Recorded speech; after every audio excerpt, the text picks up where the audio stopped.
जय भीम दोस्तों। चमार एक ऐसा शब्द जिससे सारा देश घृणा करता है। यहां तक चमार शब्द से मूल निवासी भी घृणा करते हैं। भारत के सभी वर्गों ने इस शब्द को इतना नीच समझ लिया है कि आज भारत के चमार जाति के लोग भी खुद को चमार नहीं कहलाना चाहते। परंतु क्या किसी ने अपने दिमाग पर जोर डालकर कभी यह सोचा कि चमार शब्द का अर्थ क्या है? कोई क्यों सोचेगा? हजारों वर्षों से सभी के दिलो दिमाग पर चमार शब्द का मतलब नीच, गाय का मांस खाने वाला या जुत्ते बनाने वाला अर्थ बैठा हुआ है। ब्राह्मणों ने जो बोला वही सबके लिए सत्य हो गया। लेकिन सच क्या है, ये आज हम आपको बताते हैं। चमार शब्द को अगर विभाजित किया जाए तो चमारक चपस्मापसर बनता है, चमधी, मांस और रस रक्त। तो चमार का अर्थ हुआ चमधी, मांस और रक्त से बना इंसान।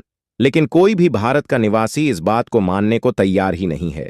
आज आजादी के 78 साल होने के बाद भी जातिवाद अपनी चरम सीमा पर है। आज भी दलितों के साथ जातिवाद छुआछूत है। कहीं पर दलितों को घोड़ी चढ़ने पर मारा जाता है तो कहीं पर जय भीम बोलने पर दलितों के साथ अत्याचार बढ़ता ही जा रहा है। कहीं पर लोग धर्म पूछकर मारते हैं तो कहीं जाति पूछकर मारते हैं। सुनो धर्म के ठेकेदारों, अब तुमने बहुत दिखा ली अपनी तानाशाही। अब कोई भी बहुजन तुम्हारा जुर्म नहीं सहेगा। बहुजनों, अभी भी समय है, एक हो जाओ। हम सबको संगठित होने की जरूरत है। बाबा साहब ने क्या कहा था? चमारों के बारे में उस ऐतिहासिक बयान को शुरू करने से पहले हम चाहेंगे कि इस वीडियो को ज्यादा से ज्यादा लोगों तक पहुंचाने में हमारी मदद करें।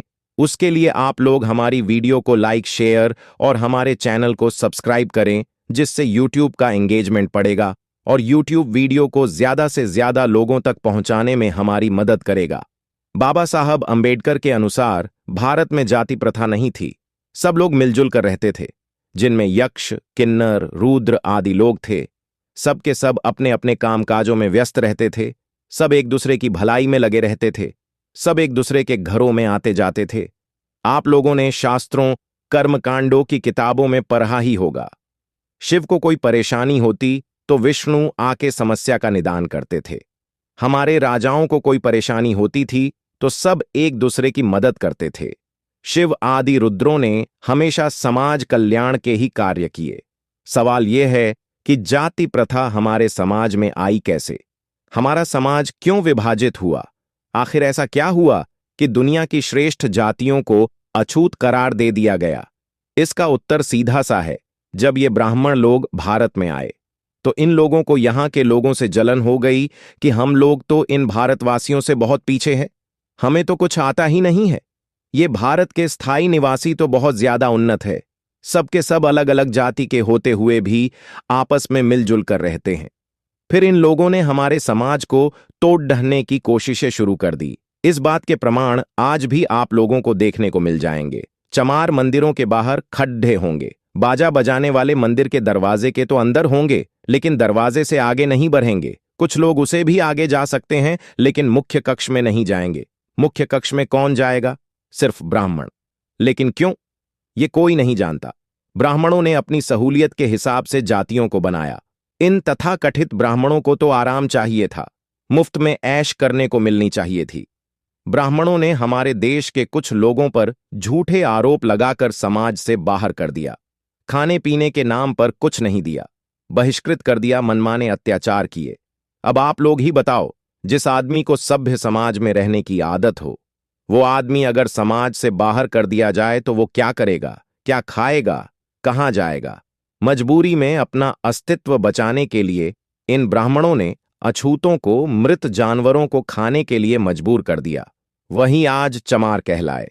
कोली जाति के लोग भी रुद्र जाति से संबंधी थे। ये लोग समुद्र के किनारे रहते थे। मछलियां पकड़ना, उनको खाना, उन्हीं से अपना घर परिवार चलाना और समाज और शहर के लोगों को खिलाना, यही कोल समाज की परंपरा थी। इन तथाकथित ब्राह्मणों ने कोल जाति के लोगों को समुद्र तट पर ही रहने के लिए मजबूर कर दिया। और कहां तुम लोग वहीं रह के सड्ढेते रहो, लेकिन शहरों या समाज के अंदर नहीं आना। कोल जाति के लोगों की परंपरा थी। ये लोग खाना लेके आते थे, इनको कोल बुलाते थे तो कोली जाति बना दी। आज भी तुम लोग देख सकते हो, ब्राह्मण और राजपूत के लाए हुए खाने को खा लेते हैं। लेकिन कोली जात के लोगों का बनाया हुआ खाना आज भी नहीं खाते। इसी तरह इन लोगों ने संगीत के कलाकारों को हेशी बना दिया। वो लोग इनके घरों के अंदर जा सकते हैं, खाना खा सकते हैं, लेकिन रसोई तक नहीं जा सकते। मंदिरों के दरवाजे के अंदर जा सकते हैं, लेकिन उसके आगे मंदिर में नहीं जा सकते। घर में इन लोगों को नाच गाने करना होता था, तो हेशी जात के लोगों को घर के अंदर आने की इजाजत थी। इसी तरह इन तथाकथित ब्राह्मणों ने बहुत सारी जातियां बनाई, जिससे सिर्फ ब्राह्मणों और राजपूतों को फायदा होना तय था। शूद्र जाति के लोगों के लिए नियम बहुत कठोर थे। ब्राह्मणों की कन्या या औरतों को शूद्र आंख उठाकर देख ले तो उनकी आंखें निकाल देते थे। आंखों में 9 उंगल की कील डाल दी जाती थी, जिससे वो आदमी मर जाता था। किसी ने ब्राह्मणों के खिलाफ कुछ बोला या आवाज उठाई तो उसकी जीभ काट दी जाती थी, क्योंकि इन्होंने खुद को भगवान जो बना के रख दिया था। किसी शूद्र ने इनकी बातों को, इनके षड्यंत्रों के बारे सुन लिया तो उसके कान में गरम गरम शीशा डाल दिया जाता था। हमारे लोगों को जाति समाज के दर्जे के नाम पर बनाता गया। आज भी भारत के सभी राज्यों में हजारों हजार अनुसूचित जाति और अनुसूचित जाति के नाम पर लोग बंटे हुए हैं। आज की वीडियो में बस इतना ही। यहां तक हमारा वीडियो देखने के लिए आपका बहुत बहुत आभार व्यक्त करते हैं। जय भीम।